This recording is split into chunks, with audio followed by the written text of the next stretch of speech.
tidak jarang saat ini kita sedang menghadapi isu-isu yang ingin menggoyahkan atau menggantikan Pancasila sebagai ideologi negara, sebagai ideologi kita bangsa Indonesia.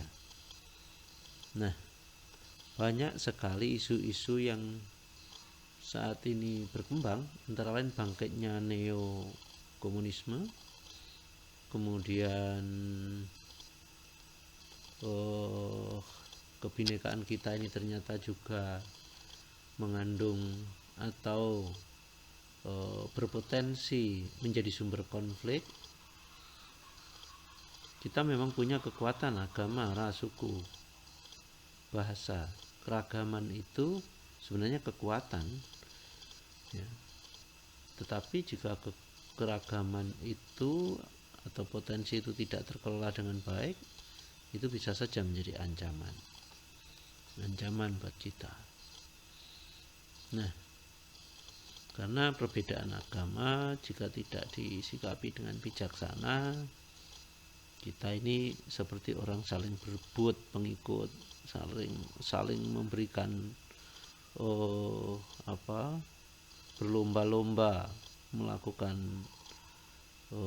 penyebar luasan ajaran agama satu dengan yang lain, seolah-olah kita bersaing untuk mendapatkan pengikut. Ini kalau tidak terkelola dengan baik akan sangat berbahaya bagi kita semua. Sepanjang kita menggunakan agama untuk tujuan mencari pengikut, mencari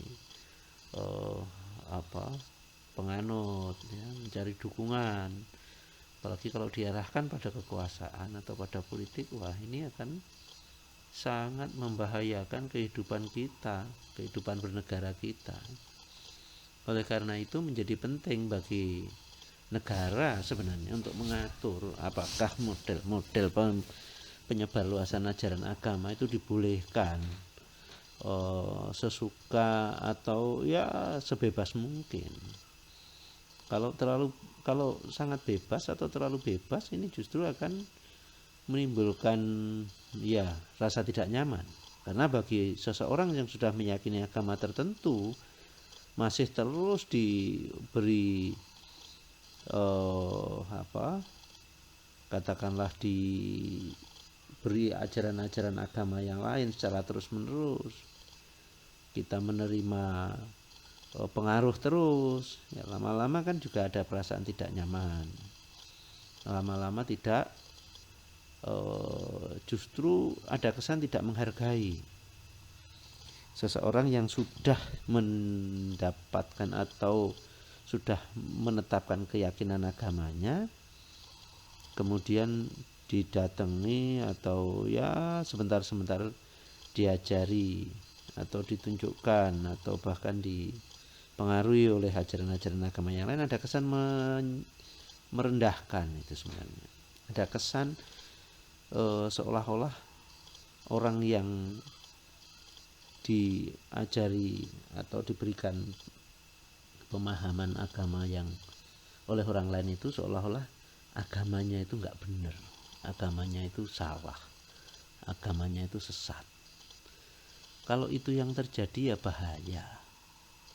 Makanya jangan sampai keragaman agama terus kemudian karena beragam kemudian kita saling mempengaruhi, walaupun menurut agama masing-masing mungkin boleh mempengaruhi orang lain, tapi seharusnya kita juga mengerti bahwa orang yang dipengaruhi itu bisa saja tidak atau tersinggung, apalagi kalau setengah dipaksa, setengah maksa gitu ya. Ini sudah nggak zamannya seperti itu. Kita mestinya sudah mulai bermartabat, mulai beradab di dalam penyebar luasan agama itu. Jangan mau kita sendiri nggak pernah mau mengerti orang lain. Orang lain juga harus kita mengerti. Mereka sudah punya keyakinan, ngapain juga kita pengaruhi. Terus jangan sampai juga ada diskriminasi antar pemeluk agama dalam pelayanan publik. Itu seringkali muncul Jadi kuatnya keinginan untuk saling mempengaruhi itu bisa menimbulkan gesekan-gesekan di tengah masyarakat, termasuk pada mereka yang berada di jajaran birokrasi dalam melayani masyarakat. Jadi misi agama itu kalau terbawa dalam keseluruhan aspek kehidupan akan sangat mengurangi kebersamaan, mengurangi kesetaraan, mengurangi rasa keadilan, manakala tujuan kita selalu ingin mempengaruhi. Karena tidak jarang juga orang-orang yang mengalami kesulitan dalam pengurusan KTP, mengalami kesulitan dalam pengurusan dokumen kependudukan, karena kebetulan mungkin dia seorang minoritas. Nah, kalau itu yang terjadi, ya tentu saja akan menjadi tidak baik. Ada beberapa atau banyak sekali KTP orang atau kaum minoritas itu tulisannya atau tetap tertulis beragama tertentu, yang ketika dia ingin membetulkan itu sulitnya sudah setengah mati gitu. Nah, saya kira ini problem umum kita. Jadi kalau kita ingin menjaga Indonesia kita, ya kendalikan dong syiar agamanya, kendalikan dong khotbah yang bersifat mempengaruhi orang yang sudah beragama, kendalikan dong sifat misioner Anda, kendalikan dong mengoreksi-ngoreksi agama orang lain, kendalikan dong bicara tentang agama orang lain yang kalau Anda tidak mengerti. Saya kira ini penting untuk kita bisa saling menghargai di sini. Kalau ingin menjaga Indonesia dengan baik, harusnya seperti itu. Dan tentu saja aparat penegak hukum kita harapkan tegas. Jika ada isu-isu SARA, ini jangan ditunggu pecahnya konflik. Kalau Anda menunggu pecahnya konflik, tentu saja yang terjadi ya babak belur masyarakat itu, terutama yang minoritas. Jelas dia tidak akan mampu ya menyelesaikan masalah-masalah di lapangan yang berbau SARA, sementara aparat penegak hukum tidak berdiri, tidak hadir dalam memberikan rasa keamanan, pengayoman, dan keadilan.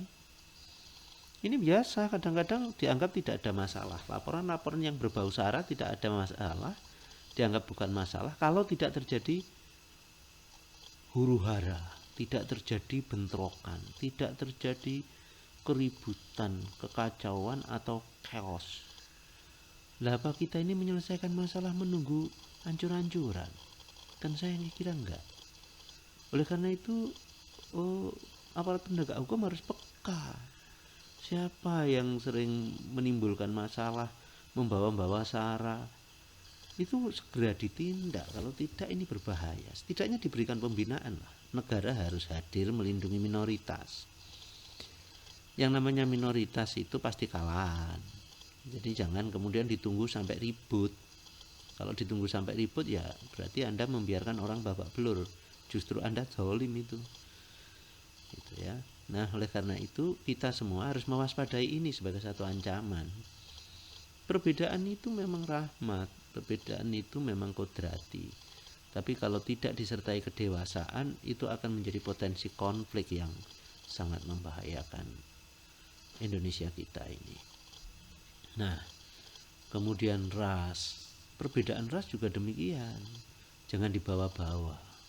Wah, sebentar-sebentar kita ngomongin orang-orang Cina, sebentar-sebentar kita ngomongin orang-orang Arab, sebentar-sebentar kita ngomongin orang-orang Papua, sebentar-sebentar kita ngomongin orang-orang lainnya lagi. Nah, itu nggak perlu seperti itu. Suku juga begitu ya. Wah, antar kita dekat Bali dengan Jawa, kadang-kadang ya karena suku, latar belakang budaya yang berbeda ya seringkali perilaku kita juga berbeda. Tapi tidak boleh kemudian ini jadikan sumber perbedaan yang mengarah pada retaknya rasa persatuan. Bahasa tentu saja, kita punya ratusan bahasa di Indonesia ini, kalau tidak kita jaga akan menjadi berbahaya. Dan bahasa untuk tetap bisa berkomunikasi dengan baik, kita sepakat menggunakan bahasa Indonesia, tapi tidak kemudian kita menghilangkan bahasa daerah masing-masing. Ini harus tetap dilestarikan. Ini khasanah budaya kita yang harus kita jaga kelestariannya. Jadi buat kita bahasa itu adalah produk budaya yang sangat-sangat harus kita jaga. Nah, ketimpangan ekonomi, disparitas ekonomi antar kota dan desa, antar kelompok-kelompok masyarakat, antar golongan-golongan masyarakat ini juga jangan dibiarkan melebar. Bagaimana kita memberdayakan ekonomi masyarakat kita. Masyarakat yang sudah lemah kadang-kadang tidak bisa berbuat apa-apa, yang sudah terlanjur kuat akan tetap mendapatkan fasilitas. Mereka mudah mendapatkan kredit, mereka mudah untuk mendapatkan koneksi, mudah untuk mendapatkan proyek-proyek. Sementara yang lemah ini tidak diberdayakan dan kemudian negara tidak hadir untuk meningkatkan keberdayaan mereka. Nah, ini menjadi penting juga. Jadi keragaman itu bukan saja keragaman agama, ras, suku, bahasa dan adat istiadat, tapi juga keragaman tingkat sosial ekonomi. Kalau kesenjangan itu dibiarkan terus menganga, terus melebar, ya potensi konfliknya juga akan membahayakan kita semua. Itu artinya kita tidak berusaha untuk mewujudkan tujuan berdirinya negara ini, yaitu masyarakat yang adil dan makmur berdasarkan Pancasila. Terlebih juga politik. Nah, politik ini bisa menjadi sumber konflik karena politik juga mampu membelah masyarakat. Masyarakat bisa terbelah karena afiliasi politik. Apalagi kalau pelaku-pelaku politik itu tidak berkualitas. Ya, ciri-ciri politisi yang tidak berkualitas itu kan menggunakan fitnah, memecah belah untuk bisa mendapatkan pengikut, jelek-jelekkan pihak lain atau partai politik lain atau pengikut partai politik yang lain. Kemudian menggunakan politik uang. Itu ciri-ciri dia tidak cukup punya pemahaman tentang politik untuk meyakinkan masyarakat bahwa dirinya layak. Sehingga cara-cara instan, cara-cara karbitan, jalan-jalan pintas itu ditempuh. Dan ujungnya masyarakat kita akan berubah sikap, perilaku, dan persepsi politiknya. Tanpa kita sadari, para pelaku politik ini mendidik masyarakat dengan hal-hal yang tidak baik, khususnya pelaku atau para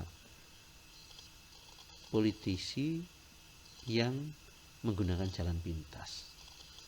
Orang menyebutnya politisi hitam. Nah, politisi hitam itu adalah bukan politisi yang kulitnya hitam seperti saya, tidak.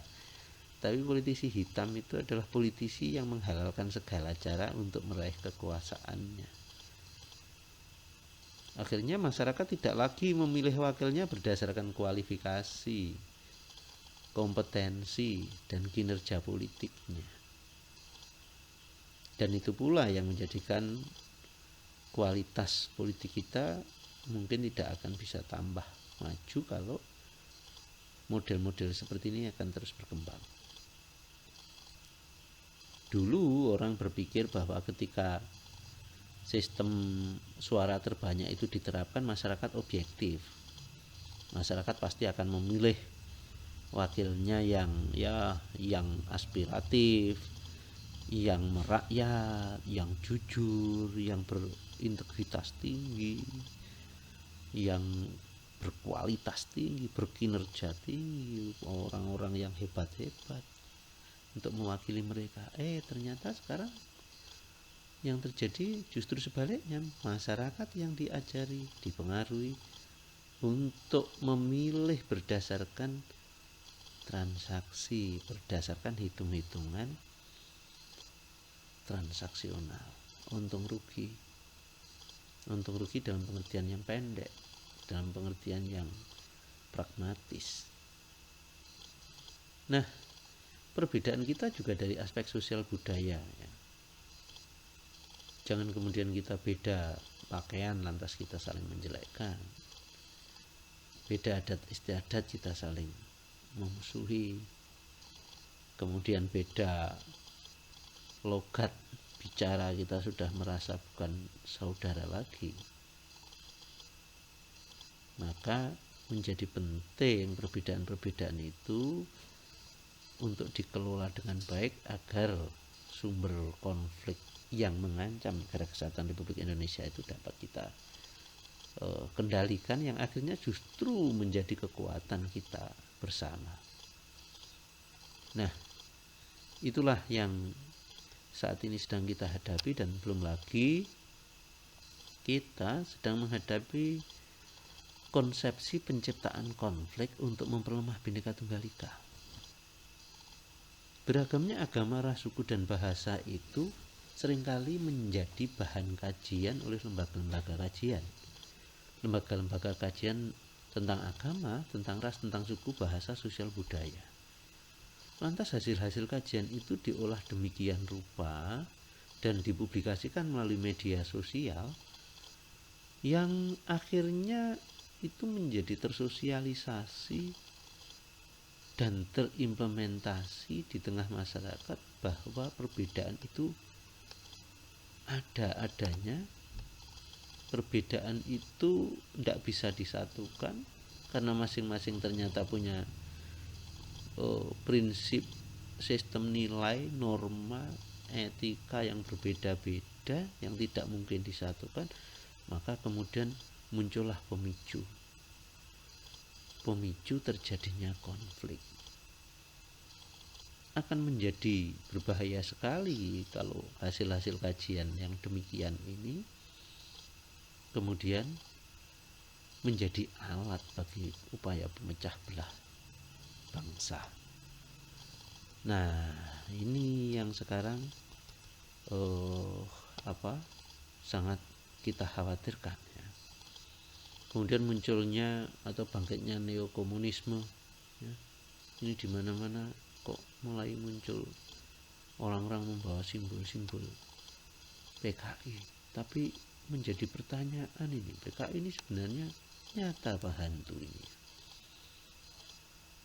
Banyak orang bikin simbol-simbol PKI nanti tiba-tiba ya dibakar-bakar sendiri lah. Ini kan upaya-upaya provokasi yang saya kira kita semua mewaspadai, tidak saja waspada kepada komunismenya, tapi kepada orang-orang yang sengaja menyebarluaskan bahwa seolah-olah PKI hidup kembali.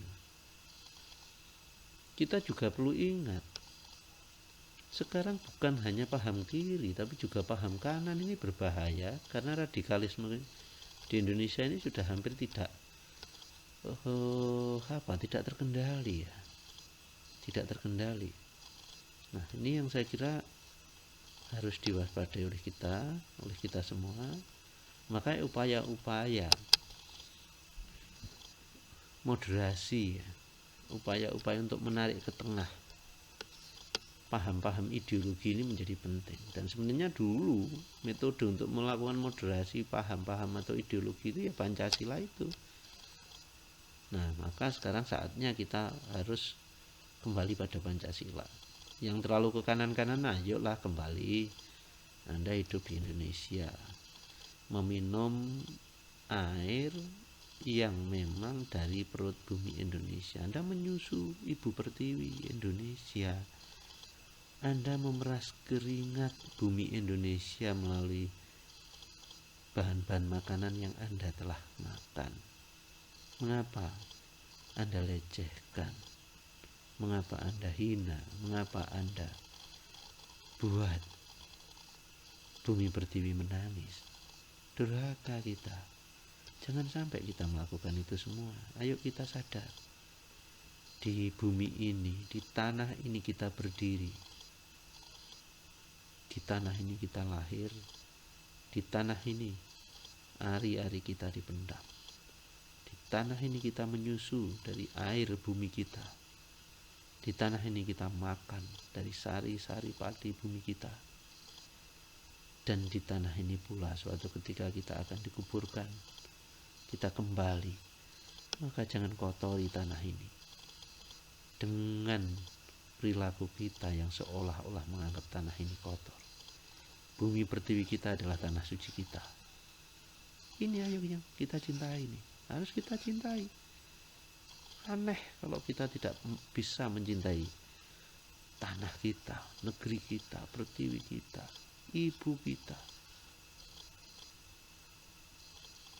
Saudara-saudara, itulah yang barangkali menjadi pengantar pagi ini. Semoga kita semua hidup berbahagia, kita semua dalam keadaan tersadarkan, tercerahkan, kita semua kembali pada jati diri kita sebagai bangsa Indonesia, dan mudah-mudahan Tuhan selalu membimbing kita. Terima kasih. Wassalamualaikum warahmatullahi wabarakatuh. Om Santi Santi Santi Om. Shalom. Namo Buddhaya. Rahayu. Berkah dalam. Terima kasih.